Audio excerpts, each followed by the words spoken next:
Will they be brave again? Will they be brave now that they have a little bit of money in their pocket? Will they be brave now that they need to play a little bit of defense and not just offense?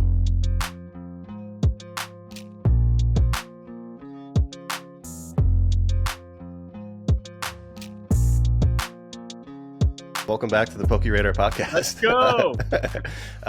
This is, I don't know what episode I'm on anymore. This is episode 1 or 2 of the new season. I took a little break during the holiday, but we have a returning guest from the previous long time ago podcast, the great Jeremy Padawer.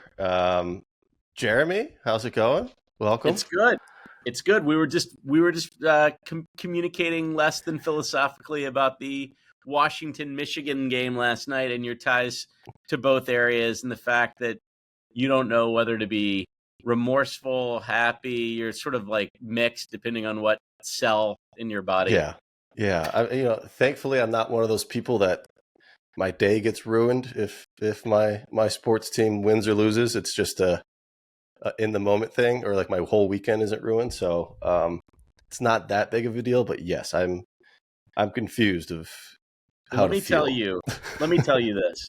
While I had no ties to anything last night, I did make a 20-1 bet about 8 weeks ago that Washington would win the championship. It was a $75 bet.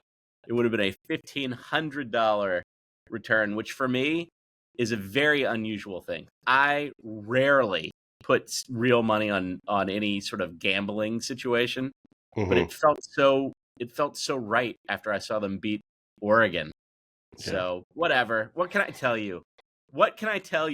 My friend Radar? It's over. Your dreams are over. Yeah. It's over. Yeah. Now we just move on to the next thing. Now we move on. Are you so for those that don't know who you are are a business mogul. You're a toy expert. You are a toy creator. You are a business owner, business seller, business. What you're a lot. You're a collector too. That's why that's kind of the epicenter of my podcast is collecting. But you're a collector as well. How would you describe yourself? Oh my goodness, I would describe myself as a fan who became very interested in how you make the cake, and then very entrepreneurial. So I've been a collector my entire life, like from the earliest days since I was a little tiny boy, as a result of having a brother that's 13 years older than me.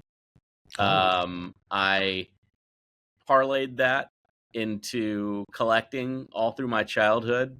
Went to work at a toy store at 16 at retail. And for the last 30, almost 5 years, because I'm 50, shockingly, time goes by so fast, I've done a lot in the toy space. Most recently, we created a company called Wicked Cool Toys in 2012. We sold that company to private equity in 2019, and combined with another large toy company. And we then bought Kelly Toy, which included Squishmallows. And then we sold to Berkshire Hathaway in 2022. And we're the 4th largest toy company now. So it feels good. I've worked at Mattel, Jakks Pacific, started a toy company. I've done the executive thing, the entrepreneurial thing. But the one thing that's always been consistent is the fact that I'm a collector and a fan. And so when I say fan first, I mean my earliest thing was a fan and a consumer and a collector. My most consistent thing has been as a fan, a consumer, and a collector. And I think it definitely has bode well for us in business because I have very specific skill set in that manner. And this is kind of why I selfishly have these conversations with you and the people on my podcast, is because I mean, for myself and I guess for the people that watch, I want to emulate, take and learn as much as possible from people like yourself. Copy you and do it better. Right? Oh, I love that. You know what? Nothing would make me happier. And that was that. It's you've got the right ingredients because you have the passion that's attached to your fandom that you then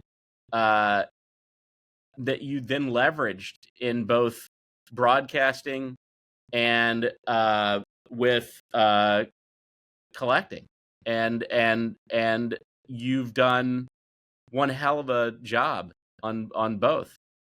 Thank you. So now you're leveraging it further in the business world. So I have I have no doubt that you can emulate that, but B, I have no doubt that you can do it better than me. And if you do it as well as me, I can tell you your life will be pretty awesome too. So I'd be more than happy to be a little voice in the back of your head along the way, telling you that I'm no genius. What I've done is fully replicable. Yeah, and it's, I mean, I'm almost 31 at this point, so I'm still young, but I'm also not that young, right? And I've hit this point where I've done some of the entrepreneurial things, like you said. I'm doing the broadcasting stuff. I've done the buy and sell my own business and all that. I've done the startup world. I haven't started my own, but now I'm kind of on that corporate ladder. I was almost 40 when I started the business. So what I would say to you and anybody that's entrepreneurial is I did some entrepreneurial things early on in my life, which you have done as well. Mm-hmm. And don't discount any of the things that you've done to date. They're meaningful. And then once I had the requisite true business experience, once I was really engaged with big companies, I knew that it was just a matter of time before I had to do my own thing. It was just it's an internal drive, and it's one that it's not just something that ambitious people do, because a lot of people are ambitious. You have to be ambitious and then very brave to leave the comfortable world of business and executivedom to do it on your own. So it's like two stages. You have the ambition, you have the fandom, and you've also demonstrated that you're brave and you're willing to do stuff on your own. So in my opinion, the ingredients are there. You just have to be willing, say, and I'm just going to make this up, 5 to 10 years from now, if you've got a very cushy situation, you're going to have to ask yourself, are you going to go for it? Or are you going to go down this path of being an executive, which, by the way, could have amazing results? Yeah, and it's becoming even more apparent, and this is something that I mean, a lot of my friends now in this world of Pokemon have done. They've left the cushy job and they're selling Pokemon full time. They are becoming YouTubers. They are starting their own. They're opening up their own stores. They're doing online retail, whatever they want to be doing. But I've seen this path of more corporate-y that can lead me to that end goal, because that's where I want to be. That's where a lot of people want to be. We want to have something that we create and be able to live off of it. And the ceiling is so much higher in that side of the world too. Well, it's very satisfying. Yeah. I'll say this. It's very satisfying, but there's more than one way. There's an old saying, there's more than one way to skin a cat. I don't even know if that's you get to be 50 and you recognize that some old sayings can get you in trouble or even canceled. I don't know if skin a cat is even acceptable anymore, but until someone tells me not to say it, I will continue. But what I'm basically saying to you is that you can do both.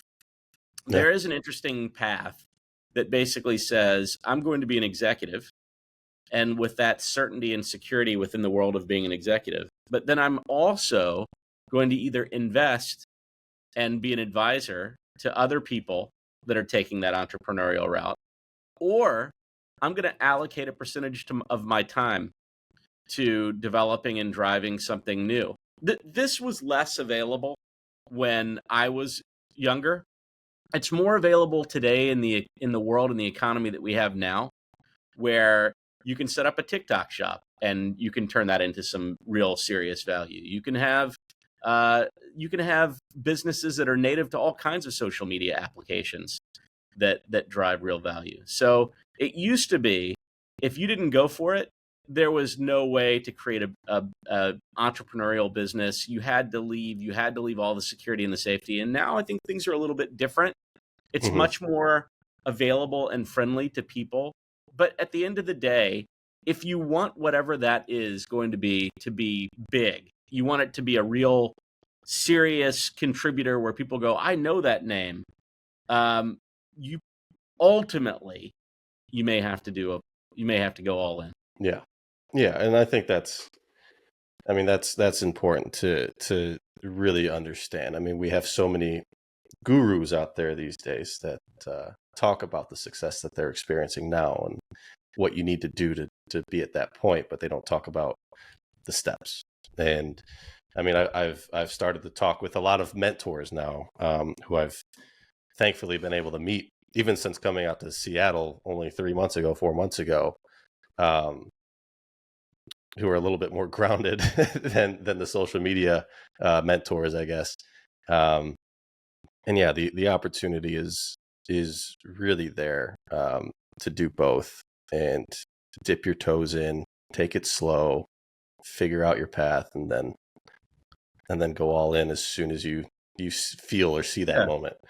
And certainly it depends on the category, right? Yeah. There are certain areas in businesses that require, like for instance, we couldn't have created a mass-oriented toy company part-time. No, that would have been an impossibility. Yeah. But there are other things that you can do and you can build up. So I have zero doubt that it just depending on the category.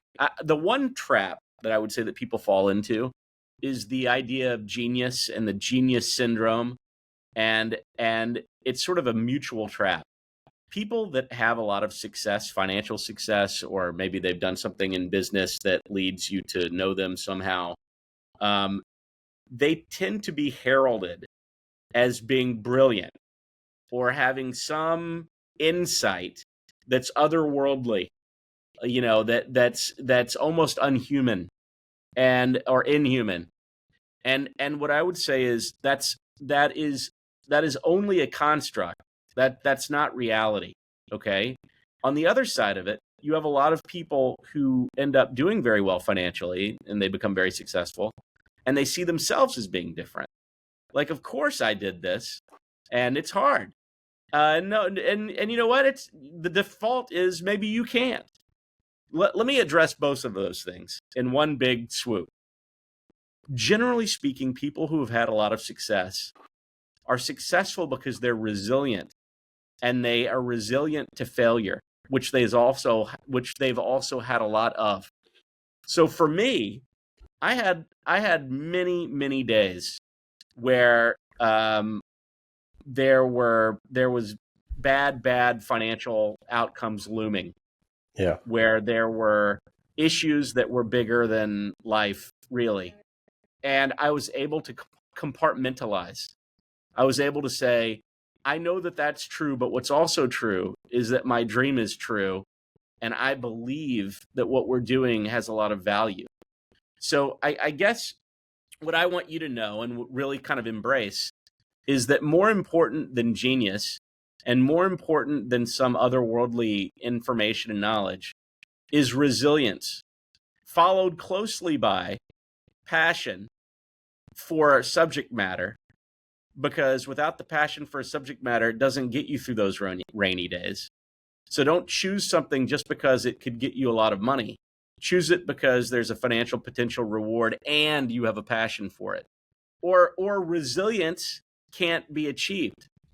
So there's a lot of things that you have to go through before you find genius or before you find the mass intelligence. Of course, intelligence and smart and insight is important. But I'll go a little bit further into that in a moment. I'll kind of break this up and jump back over to you because I realize I have a long. Well, no, this is kind of I don't know how deep you are into the Pokemon and card world anymore, but this is definitely a phenomenon that a lot of young people have found success super early in Yeah. breaking on TikTok, on Whatnot, on eBay, on YouTube, and it has been a cash cow, and all of Yep. these kids who are doing it are looked at as geniuses, and they're buying Lambos and they're doing all this great stuff, or what is perceived to be great stuff, and once that market turns, which inevitably it does and has, and there's always swings, especially in collectibles, but where are they going to be once that happens? Do they have the passion for sports cards or Pokemon cards, whatever they're doing, and will they be able to strike gold twice? Well, I'll say this. I'll reframe it slightly, and I'll reframe it by saying it this way. Will they be brave again? Will they be brave now that they have a little bit of money in their pocket? Will they be brave now that they need to play a little bit of defense and not just offense? That's Mm-hmm. really the biggest indicator. Not necessarily will they have insights. Everyone has insights. I talk to kids that come up with the greatest product ideas in the world. I talk to elderly people who have incredible insight into what they could use on a day-to-day basis, and maybe the largest segment of the population in terms of growth. It's not necessarily just the insight or the genius or the intelligence or the ability to spot an opportunity. It's the execution and the bravery that goes alongside that. So I have no doubt that the people who have made a lot of money in breaking product will have future big ideas. And I have also no doubt that you'll hear from some of these people again throughout their career where they have huge moments, huge wins. But it won't be because they had amazing insight as a breaker. It'll be because they were brave enough to take on a few challenges along the way. It certainly has been true in my career. I've had a few times like that. Yeah, I think something brave that you did was taking on Squishmallow. So many people, including myself, looked at it as the next Beanie Baby, right? This is something that's a fad that there's similarities, and it's going to crash, but it hasn't. It has continued to grow and grow and grow.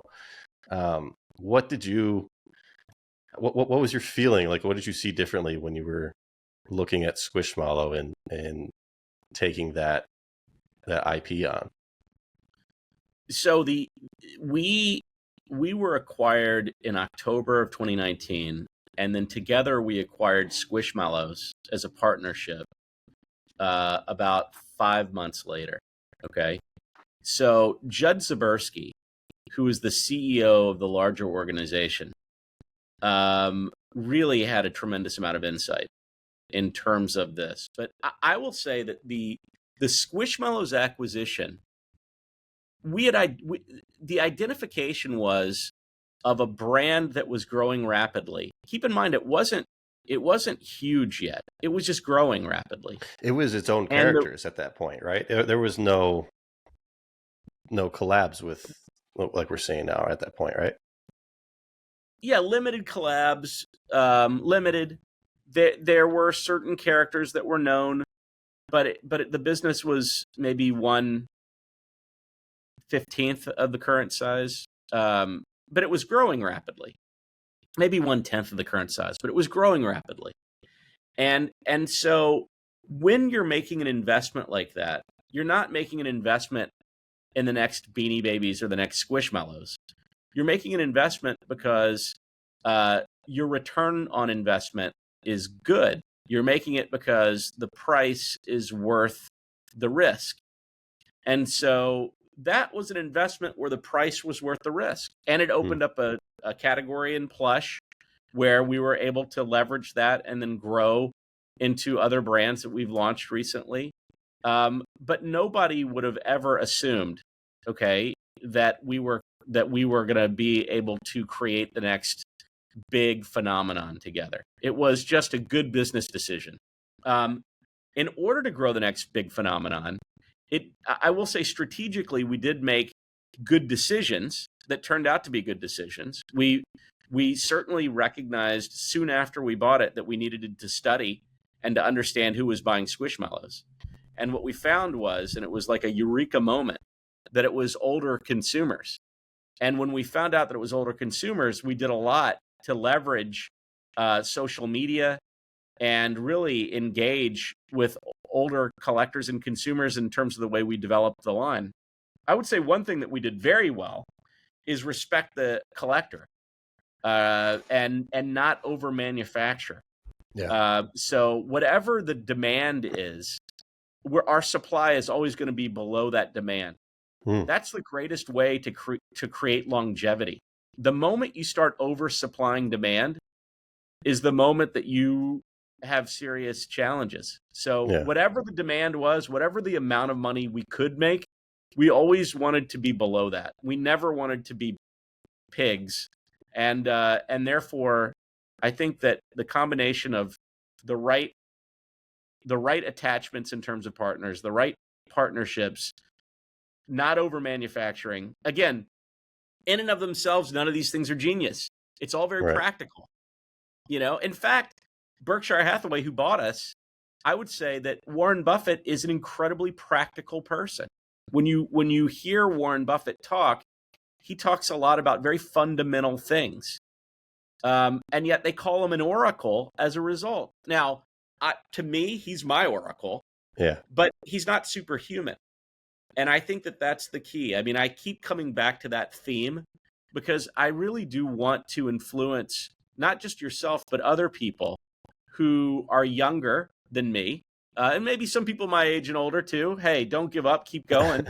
But people who may have been told that this world only supports those who are part of some very specific subset of either geniuses or connected people or part of some secret association. But that's not the way it is. I think people like to reframe the world. But you guys, I'm telling you, a good idea, bravery, and practical decision-making along the way is a tremendous way to create success over time. Yeah, I think, that's got to be one of the most difficult things and most consistent, really, brand killing is when you sell to a larger entity and then they start to extract as much value as quick as possible and take away from that. So that's really awesome to hear that. I mean, Squishmallow went through essentially 2 acquisitions and it's getting better. It's not getting to that point where you're just printing to print money. You're printing to please the consumer. And it has a rarity scale or rarity scheme, right? In some instances. And you've expanded the trading cards at one point. I think that got put on halt for a little bit, but at least from what I see. Yes. And then all the other keychains and pins, and it's just expanding. So that's the Squishmallows universe. So the core brand is the plush.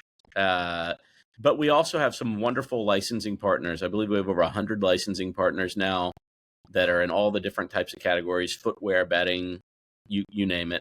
But at the end of the day, and whatever it is that we're putting out there on the plush side, the objective is to be very respectful of the older consumer, the collector, the people that are buying with the objective of having a long-term collectible strategy. Yeah, I think it's great. They do take up a lot of space, but they are very, very comfortable. They do take up a lot of space. So I've got to ask. I mean, I don't think I've ever. I've never had the opportunity to talk to Warren Buffett. I don't think I've had the opportunity to talk to somebody who's talked to Warren Buffett. I mean, you said he's your oracle. He's your hero in ways, right? What is that like? I mean, I don't have too much of a detailed question on that, but like, have you spoken with Warren Buffett and sat down with him or? Yeah. Yes. In fact, this last year, after we were acquired, we went to the annual Berkshire Hathaway meeting in Omaha. I believe that was in May of 2023. And Warren Buffett and Charlie Munger came by and talked to us personally. They were in a golf cart. Charlie Munger stayed in the golf cart. Keep in mind, at the time, he was 99 and a half years old. Yeah. And Warren Buffett got out, and it was an incredible moment to talk to someone who basically purchased the company that contributed so much to over the course of time, including being one of the key acquisitions. And he was delightful. He was just really, when he talks, he's talking to you as a human being. It's a human being to human being communication. It's not the Oracle. Munger was really funny. And he mentioned something about lawyers and, classic self-defacing humor. And I just really good interaction. It made a big difference for me. That's awesome. My entire apartment is furnished by Nebraska Furniture Mart. So thank you. Oh, cool. Yeah. One of our partner companies now. Yes. That's awesome. That's really cool. I mean, it's obviously Warren Buffett's a celebrity in his own right now. And I don't know if he's still doing that charity lunch with him every year. I think he was selling that through eBay for a few years. And I know, it was like it was a lot of money. People were paying hundreds of thousands of dollars for that moment. He's an interesting character from the looks of it. I mean, I remember him doing the March Madness $1 billion prize if someone got it right. Like he's enjoying life. He does? He still does it. Yeah. Every year we have a March Madness competition. All the companies that are Berkshire, all the employees that are Berkshire employees. And, I don't know. I think there's a last person standing prize. Yeah. But the odds of anyone ever selecting all 63 games or 64 games, I forget what the total number is, are so small that I'm not even sure one needs an insurance policy. Don't they say you can stack the papers from the sun and back or something like that with the amount of possibilities? There's something stupid. It's beyond human comprehension. Yeah. That's awesome. Maybe one day he'll change someone's life. Not that he hasn't changed a bunch of people's lives already, but yeah. Mine for sure. So that's interesting that you guys, I mean, the whole adult demographic of buying toys now just seems, I mean, even to me being an adult buying toys and collections and all types of weird childhood things, like these skateboards and hat. I have a stupid Pokemon hat collection now. It's absurd. Love it. I absolutely love it. But still, the thought of me going into a Target, a Walmart, whatever, and buying a new toy doesn't click in my head. I mean, I understand Squishmallow because I understand the collector side of it.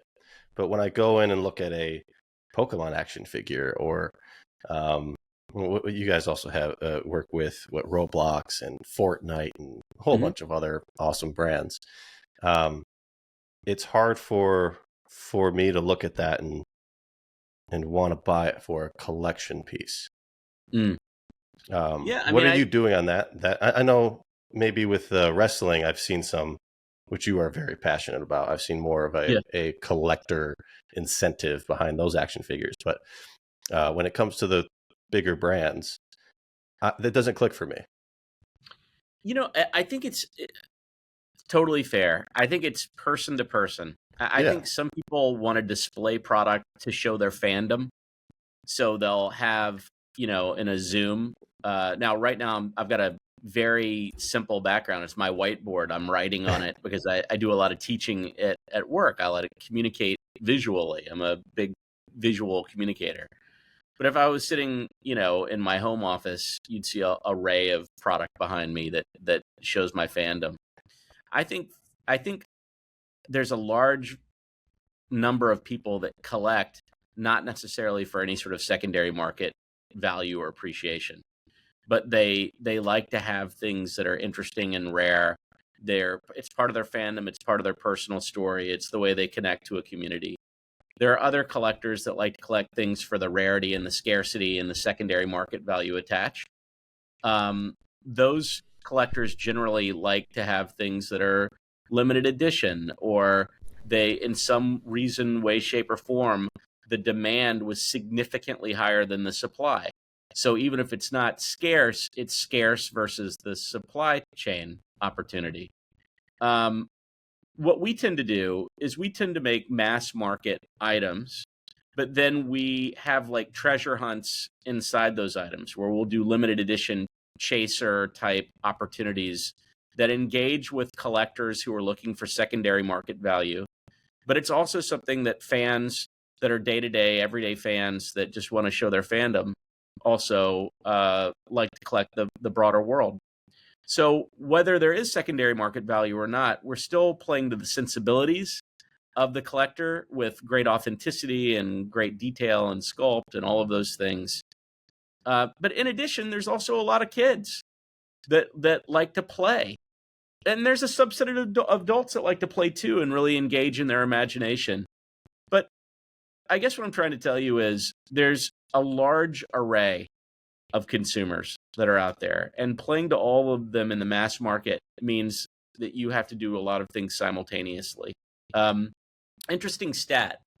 I believe the action figure business is something to the tune of $2.5 billion at retail. And approximately a third of that is adult collector. And so that just kind of gives you an idea of the breakdown. Certain brands like Star Wars, much more adult collector. Other brands like Spider-Man, much more kid.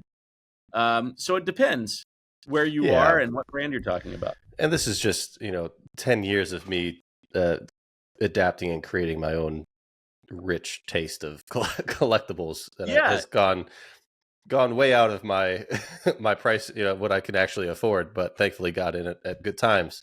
So yeah, it's like you said, it comes down to everybody's different personality, because I've developed a very rich taste, and it is both life-changing but also destroying, because listen, be very honestly, careful.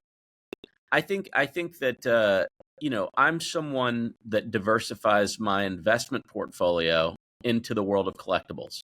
So, and I advocate that people look at collectibles as a viable category of investing, but never to over allocate. So if you look at your total portfolio and you've got $100, I'm making, I don't want to say a huge number. So let's just say you have $100, okay? And more than 5% of that $100 is in collectibles, you're probably over allocated into collectibles. You should probably consider, diversifying into real estate and to other things. But the truth is that, for a lot of people, collectibles tends to be their entryway into having assets, especially some of the younger folks.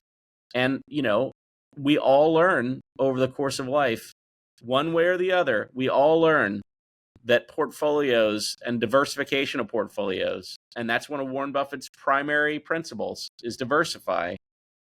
We all learn that at the end, that is the most powerful way to have consistent gains, because if you over allocate into any particular thing, there will be years that are awful. There could be years that are great, but I can guarantee you there'll be years that are rough. So diversification means that if collectibles are tough for a 3 or 4 year period, you don't have to sell some of your grail items if you've got a lot of assets otherwise. Right. Don't get caught, because people get caught. They get caught up. If they're over allocated, they end up selling incredible things to people like me who are well diversified. And it's not because I'm bad. It's because I'm just like you. I'm looking for opportunities and deals. So diversify. That's my Yeah, big and statement to everybody that's out there. I've gone through that a lot. I've sold so many great pieces, both because I've had to, but also just because it was my business. But that's exactly what happened to me. I was going to say that's the Warren Buffett in the back of your head. 5% should be Exactly. is like the perfect amount for collectibles. That's what I was treating it as when I first started, and it exploded, and it became, and still is, a stupid amount of my my net worth. But Which, I will say, I need to qualify one thing. If it's also part of your business, yes, then it's also inventory as part of your business. So it's not just this is the way I'm investing. You've got a particular business skill set in a area where you buy and sell for gain or loss, and that's different. I'm saying yes, that, yes, go ahead. yeah, 100% agree. However, I have caught myself using that as a cop out in scenarios, because I have gone back and forth of it being my full time business and it being the side business or whatever, and I'll catch myself saying that exact thing is, oh, it's my business, it's inventory, it's fine, when I easily or should be buying a house or diversifying into some other investments. So that's you're exactly right, but still got to be careful with that statement too, because it's gone too far on my end as well. Yeah, look, here's the thing. If you love something and you're passionate about something, you tend to have more insight than other people. But also that love can blind you to the realities of a situation. So what you really have to ask yourself is, am I blind right now because I love something? Or do I have a ton of insights right now because I love something? And if the answer is I feel like I'm blind, you may consider doing a little bit of diversification. If you have insights, then you may consider diving in as a buy sell day-to-day business and treating it like that. Yeah, and it's always down to everyone's personal financial situation and family and all that. So well, and I'll just say this: I feel bullish about collectibles over the long term. I love Pokemon. I have special love in my heart for Pokemon for so many reasons. Not just the fact that they invested in wicked cool toys back in the day or granted us the global rights to Pokemon. Like, those are huge things, okay? Mm-hmm. But I personally believe that over the course of time, if you have items that tend to be scarce and tend to be in good condition in markets where people have a great demand, and especially markets that have come into their own in the last 15, 20 years, meaning where consumers have hit a certain age where they have the financial wherewithal to treat something like a collectible, you tend to be in a good place. So I do have a lot of personal investments in collectibles. I do have a lot in Pokemon specifically. I don't go out of my way to tell people, that there's one holy grail area to go into, because what I do believe is you invest what you know, go in things that you know, whether it's a business or whether it's a collectible category. Do what you know, do what you love, but don't get blinded by it. Yep, absolutely. I mean, thankfully, I'm at the point where the Pokemon is gonna be. It's put me way further than I ever could have imagined at this point in my life. So, and it could keep going down, and it would still be in the green. So, I got lucky in the sense of also being passionate and prepared. Good. But what's your collecting like these days? I know recently you completed a goal. Or have you completed it yet? The trainer Oh yeah. decks. So I'm very proud of that. So I completed I believe it's the only PSA 10 trainer deck A set in the world. And I have also completed PSA 10. PSA 10. Yeah. Did I not say that? It's the only PSA 10 complete trainer deck A set in the world. I Now, I believe there's been one in the past. It was broken up, I believe, but I think it's the only one in the world. I have not seen anyone else replicate it. I would love to see someone else replicate it. I have to look on the registry too. I wonder. Check it out. On the B sets, I believe that there are 5, and I have 3 of the 5 complete PSA 10 sets. that was mostly by accident. I kept buying, sets that people had put together, attempting to complete one. And then I looked and I was like, oh my goodness, I'm just a few cards short of a second set. And I'm like, wait, I'm just a couple cards short of a third. Whatever, I'll go for it. But the bottom line is I love those trainer decks because they were some of the first cards in the US market as a result of trying to train people to learn and play the Pokemon game. And they're very rare, and they're very, very rare in top condition. I think over time they'll be significantly valued.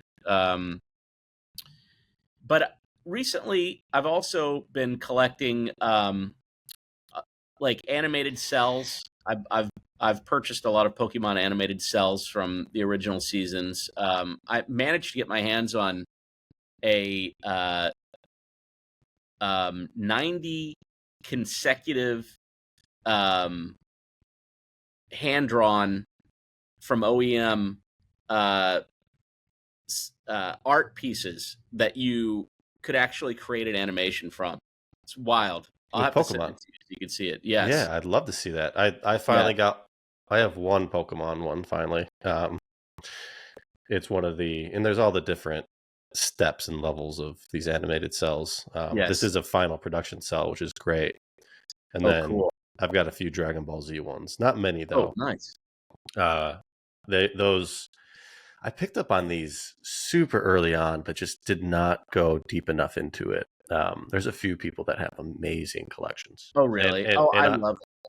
I love it. I'm a Dragon Ball Z guy. Like, that's my number one thing. So there's a couple guys on Instagram that have these amazing pieces. And one sold on Heritage for $150,000, $40,000. Oh, my goodness. And that was Dragon Ball. That was Dragon Ball. Yeah. Good grief. Yeah, look. I'm telling you, you want to do well in a category. Look at a brand that's about 20 years old, where you see some movement in pricing, and jump into it. One of my buddies, Buster Share, is collected a lot of SpongeBob original animated art and cell art from the first season. He's going to crush it. He's going to crush it. He just had the insight. It's a great example of a brand that's of a certain age that meant so much to a group of people that are now a little bit older. One of the things I just bought recently, I bought an original Charles Schultz Peanuts weekend strip and daily strip. Yeah. Those things, those things have gone up in value a lot over the years. One of the reasons is because their estate tries to buy up everything. Oh. So I don't know. I mean, I managed to find one or two, but I love that original art. Everything is one of one. Yeah. Everything is, not mass made collectible. It was a collectible because it's a collectible, and it's just a lot of fun. So yeah. I think it's an exciting area. Yeah, me too. Wish I picked up some more, but yeah, they're great to display. There's a lot of utility. By the way, those. You still can. I mean, the truth of the matter is, when you see the original, Pokemon art, I think I picked up like 4 or 5 pieces for like $20-something thousand. But look, people buy one of one high-end Pokemon cards all the time for 10 times that. Yeah. So it's. I don't know. I just think it's an overlooked area. Original art is fantastic. And I say that because, again, I have rich taste and want the specific moments that everybody wants, right? So that's where the difficulty comes in. I'm also looking at. I bought some manga. It's a little blurry back here, but I bought some manga, first appearances, and certain covers and all that stuff. I think.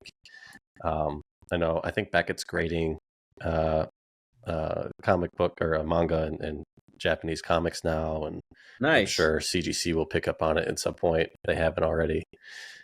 So yeah, I've I finally started to expand out of cards and get into some other things that I'm passionate about. So, what else? Very Is there cool. anything else? I know you bought Harry Potter a long time ago. Are you still looking at books? Are you?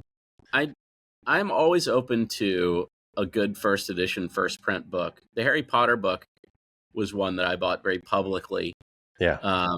There's a new series that's coming out in the next year or two that's going to be recreating Hogwarts in all 7 years, and it's a TV series that they've announced. I think right now is a great time to be a Harry Potter collector. A decade from now, who knows where all of that will be with the amount of excitement that's going to be happening around that brand. But there's other brands, Hunger Game, Twilight, these brands that came up, 10 years later that probably are a little still too young. But the next generation of kids that come up, never underestimate the fact that there's a new crop of collectors coming around the bend. We're not the first, we're not the last. Yeah. So keep your eyes open for those brands that are, 15 years old that will certainly resonate for certain people. Yeah, that's great. Well, we're coming up on time here. I guess we could leave it with one piece of advice that you would give. I guess somebody trying to make it in the toy world, somebody that wants to create their own toy, create their own business. What's one piece of advice that you would leave them with? I'll go back to what I said before to keep the theme. Don't let other people's success get in the way of yours. Don't let the expectation that there's some level of brilliance or genius that you have to achieve in order to be financially successful. Recognize that for all of the people that are out there creating their own stories, they skin their knees a lot. They may not talk about it, but they skin their knees a lot. So just know that if you have a moment where it seems like things are really challenging, the most successful people in the world financially have had those moments. Last note is most wealth is not inherited. I know it's very tempting to kind of go down that path and believe that just because maybe you weren't born with wealthy parents or you weren't born with a tremendous amount of connections. It's my experience is that most wealth is not inherited. Of most of the people that I engage with that have done well successfully have done it by their own hands and hard work and resistance and will and passion. And I want everyone to know that for most of us, that's our only choice. Okay. It's not a choice. You can't recreate things that are not real. So I couldn't have made my parents wealthy. I couldn't have given myself a lot of connections. And if I had really focused on that and the things and the reasons why I couldn't be successful, it would have been a waste of time, a tremendous waste. So that's my parting message. Believe in yourself, learn something, engage in something you're passionate about, and don't worry about what other people have or don't have. That's not your reality. Well, that was great. Thank you, Jeremy. I appreciate your time. As always, we'll be chatting soon, I'm sure, and have a great rest of your week. Thank you, my friend. I'll talk to you soon. All right, thanks. Later. Bye.